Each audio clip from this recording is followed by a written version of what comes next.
Welcome to a video from Lifestyle.com. This is the Korg Minilogue, and this is the most recent bit of kit that I've looked at. And so that means we've gone from the 1977 Gen SX1000 right up to 2016 with this Minilogue via 80s kit like the TX7 and the TR505. You can see all those on my YouTube channel. So this is the original Minilogue, not the 2019 Minilogue XD, which is slightly different. It is exactly the same as the new launched Minilogue bass, apart from a different paint and some new presets. So this cost £49 in 2016, and what I'm going to do in this video, I'm going to show you a little bit about the architecture, how the sounds are created, give you a demo of some of the presets, and a quick look at the PC Librarian, and we might even try the audio in as well and see if we can put a bit of sounds in there. Maybe we can try something from, say, the FM synth like the TX7. This is a 4-voice 2-oscillator analog synth. It's not virtual, it's actual analog circuitry in there. As you can see from the layout, it's a pretty traditional subtractive layout with dual oscillators coming into a mixer with noise, filter, amp, separate envelopes for the amp and the filter, which is really nice. We've got LFO section, and we've got an analog delay, which is quite noisy but sounds great. We've got a few different modes, and we've got a step sequence as well, including an arpeggiator. So about the connection, say about the connections as well, we've got headphone, audio output mono, audio input mono, MIDI sync via USB, or MIDI via full-size MIDI in and out ports on there, and we've got the Korg sync input as well, which uses the MIDI jack cable, so you can sync it with Volkers or other Korg product sequences, and we've got external power supply as well. Okay, let's go have a listen to some of the sounds now. So these are some of the sound collections I've built up over time, and this first one, I think this is from the producer bank, but we'll have a look at those later, and you can hear it's a nice example. So I've got 4-voice, this is a mono.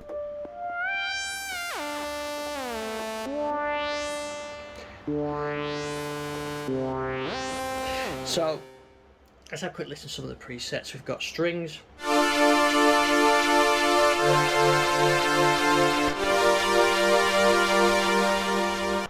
synths,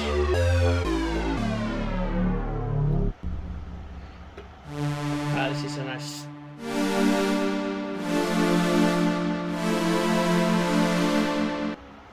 horns,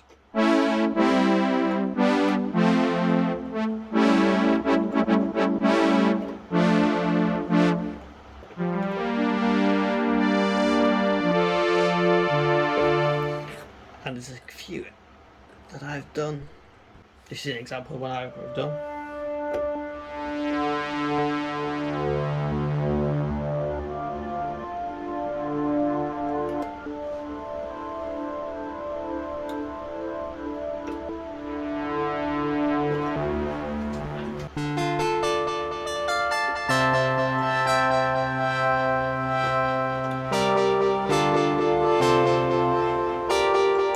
So it's a really nice warm synth. So let's start, and I'll come later in the video, we'll have a few more preset examples, but what I'm going to do is we'll just go to an initial patch, and I'll show you how the architecture is.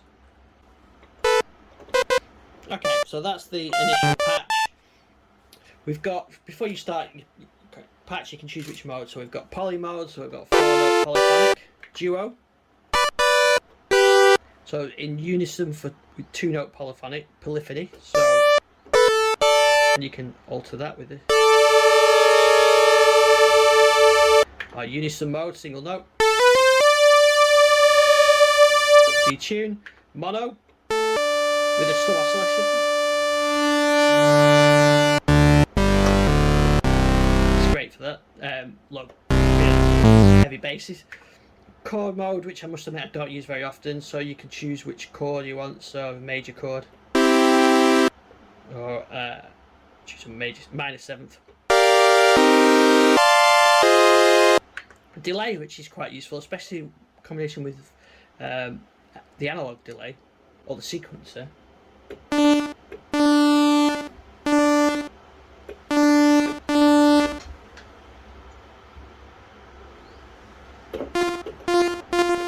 and you can alter the timing of that.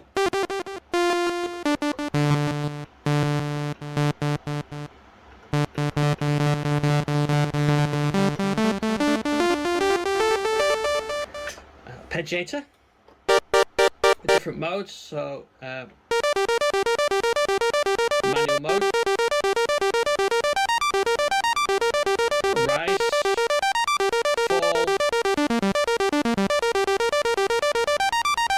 rise, fall, and the poly, which not all synths have this. I like the poly mode, so you can get nice.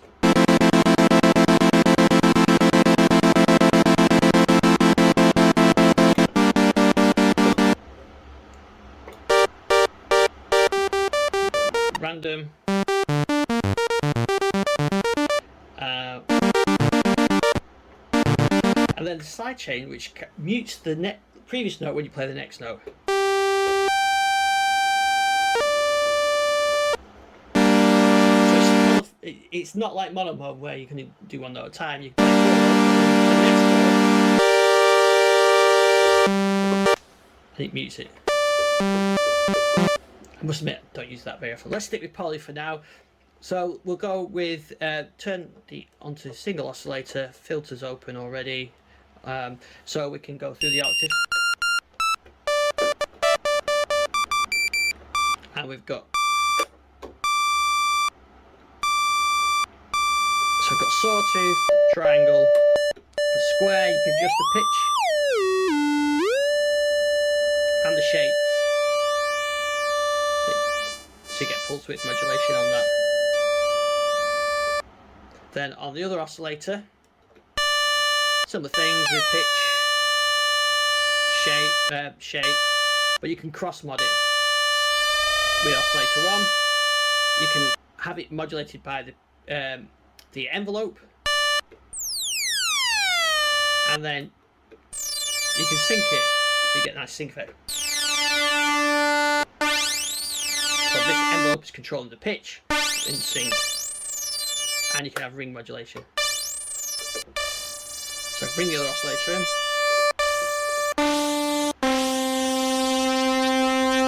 Let's have it a bit subtler.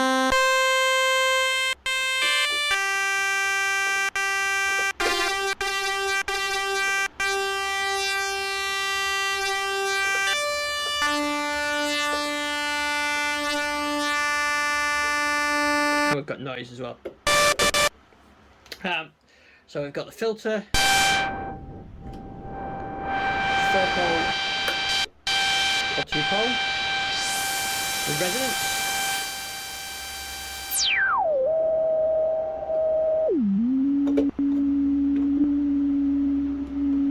which you can have keyboard tracking on with off and 2 settings, and you can have the filter affected by velocity, so that's 100%.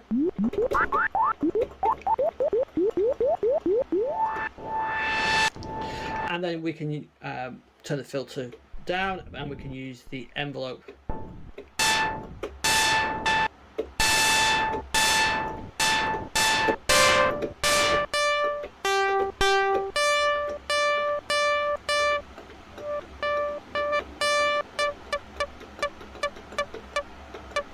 And then we've got the envelope for the amp.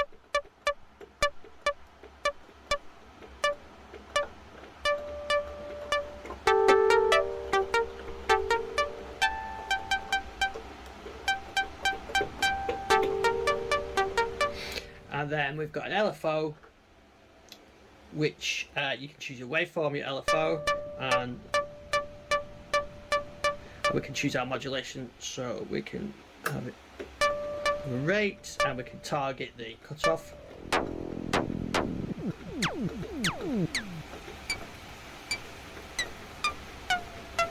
So let's target the shape instead.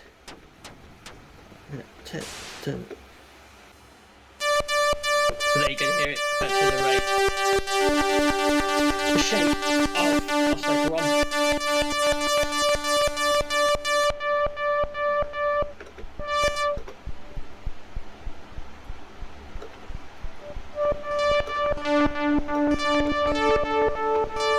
There's one other thing with the LFO as well. You have to go into edit mode to get this one. but in the program mode there is the LFO. You can have it synced. There's also key sync as well and voice sync. So whether you want the LFO to be synced with as you press the key, whether it re-triggers it each time. So if you want the sort of randomness of, or if you want the unsynced LFO, then you've got to turn that off. So that sounds like an echo or something, but that's just the LFO on it.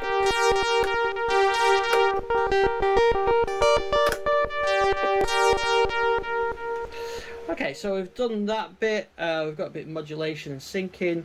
The other thing it's got, I'm just going to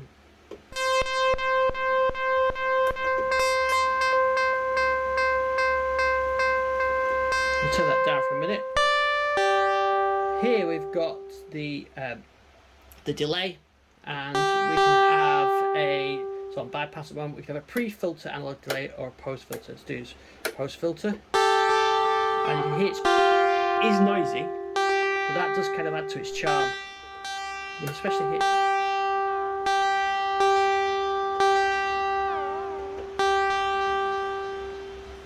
You can hear that noise on the tail of that thing.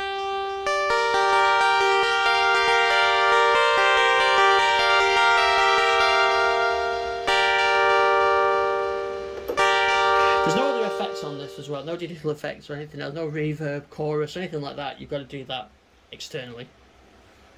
Okay, so I like that sound, but I can choose to add some movement to that through the sequencer. So let's record a little bit of a sequence. Drop this down. So I'm going to use a step sequencer, so I can go.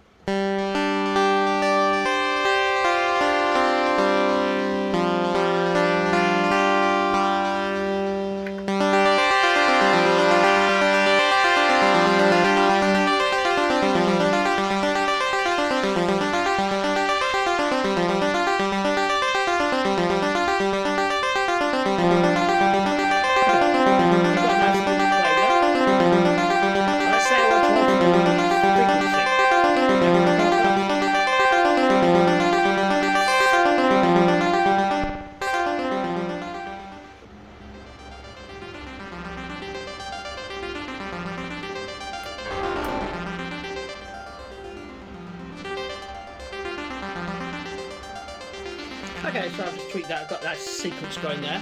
So now let's say I want to change the cutoff frequency while that sequence is playing. I can record it.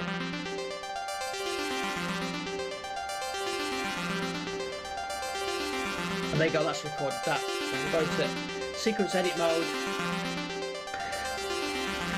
I can alter that pattern length, 16, down, do the step resolution, swing and the gate time. You've got 4 lanes of motion sequencing, so let's try another one.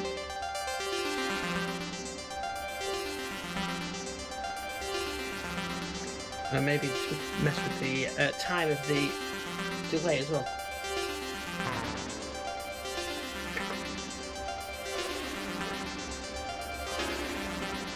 So there you go, we've got delay time in there as well, and you can clear those out if you want.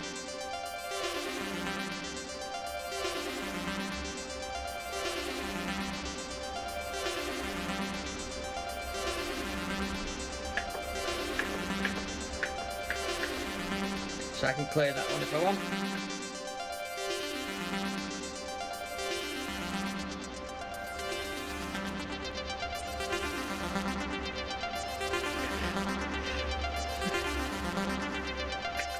So really great, you've got the motion sequence like that, and there's a couple of tricks you can do with it as well. You can do so it's motion, the sequence is off, I can play it, but if I hold down shift and play, I can do it through a key trigger and it'll change the key. So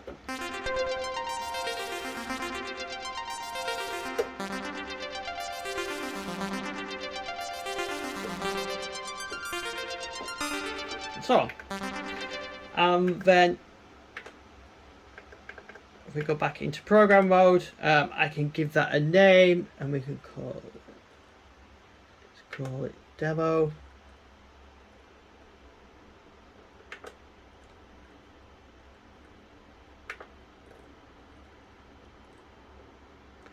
Okay, and I can write that one to 122. The only thing I don't like is you can't really check to see what spare slots you've got, because if you change patch, you lose your sound. You know, if you change to a different slot, you lose your sound. So I generally find a blank one to start with, and then I know I can save it. So that is that demo program, with the sequencer still in there as well. That was in mono mode. If I put it in duo mode,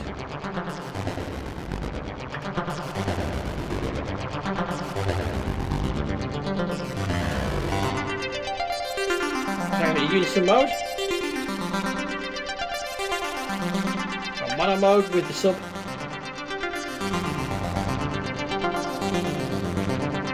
or we could even try it with the delay.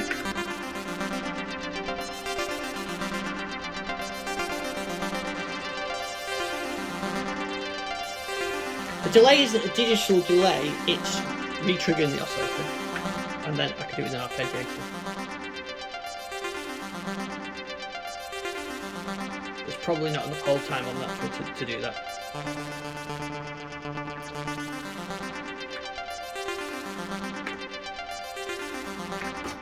So there we go. It's really easy. That's the great thing about this. It's really easy to make sounds really quickly, make little sequences like that really, really quick and simple. Don't know if there's any other. There's a couple of things. You've got a pitch wheel. You can change the assignment of that pitch wheel to be the gate time. Don't really particularly like the pitch wheel, and there's no mod wheel either. You can assign other controls to it, like the shape and cross mulch. That's actually quite nice to be able to do that. But I wish there was a mod wheel on it. You've got quite a lot of different options on that.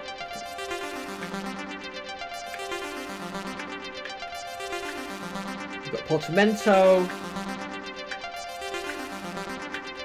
which you can sync up with BPM. You can do micro tuning on it as well. Now, one thing I just did with this, I can go to a different sound now, and I can actually recall that front panel. That sound is back now because that's just pulled the exact front panel back. So if I change something and do the recall again, that's exactly as it is. Okay, this is the editor for the or the librarian, I should say, rather than editor. So you can see all the patches in there. I think we stored that in 120 something, didn't we? It won't be there now because I haven't. This is when I recalled it earlier. So what I should do is receive all data and just refresh that, and we'll get that patch back into here as well.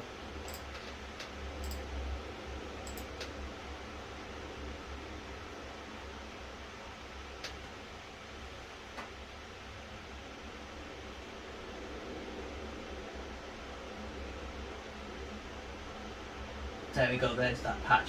You can't edit them through here, but selecting from here does change the patch. So if I have a bass sound, all it will be created just now. So the librarian is good, but it's not an editing tool. It is just a librarian. There are some great presets which you can download from Korg, and free presets. So I've got the factory presets installed and a mixture of these as well. So there's the original factory ones, but then you see you've got these other ones I've got from Korg, which are really good actually. So, some are really useful and very musical, not too showy for demos and whatever. So these are really nice. So the other thing I mentioned, you can have an audio input, but the input just comes in and then you can put it through the filter. So I don't think we could try it with something like one of my other synths. Okay, so what I've done now is I've patched in my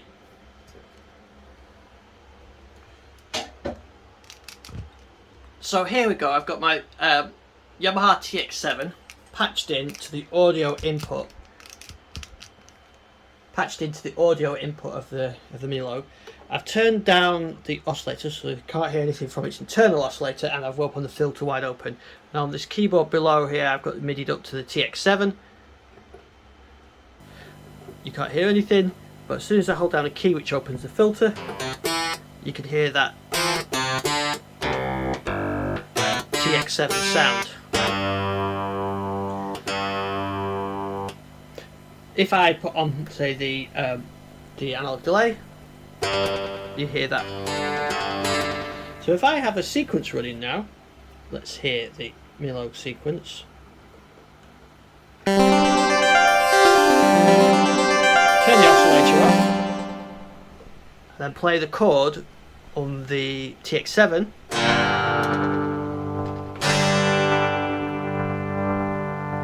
You hear that filter movement we did earlier on the.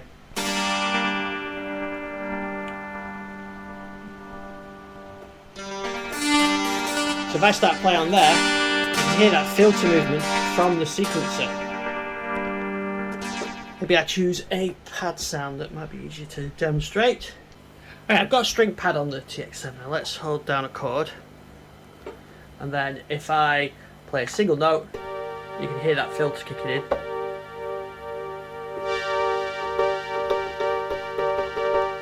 So if I turn the filter down, and we use the envelope,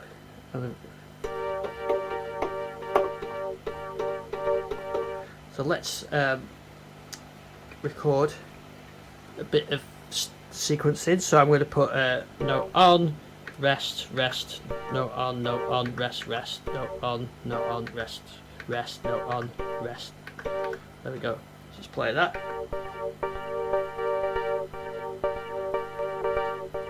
So I'm holding the chord on the TX7.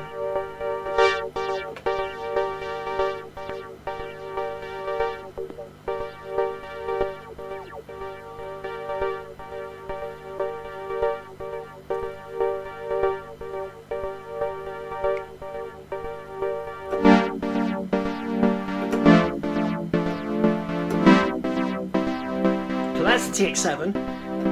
FM digital sound going through the analog filter and using the gating of the sequencer. Can I put some of the delay on it as well?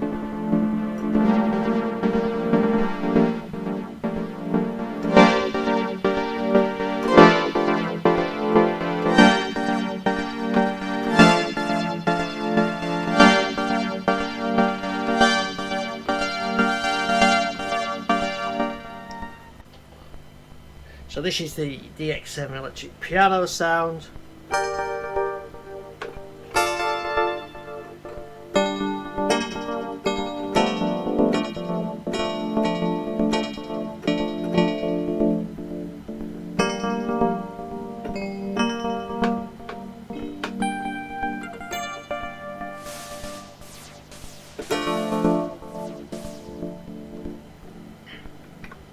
I can play it. I can combine it with the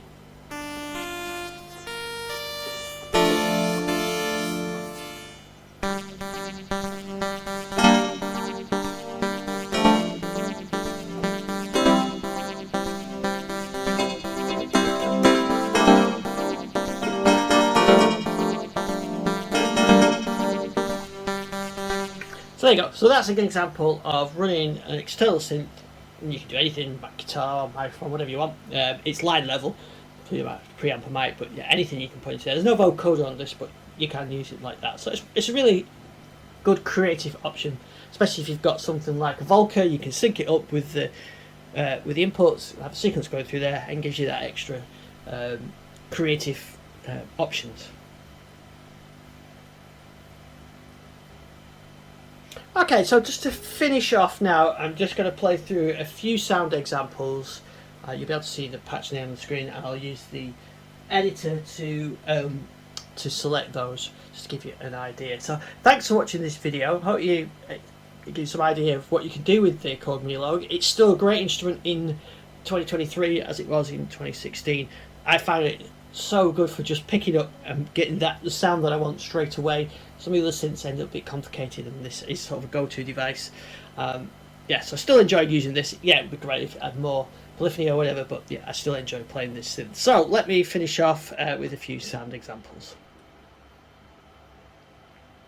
Some of these I've created, some of these are from the library. This is starting off with the example I created, a recreation of my Genesis 1000.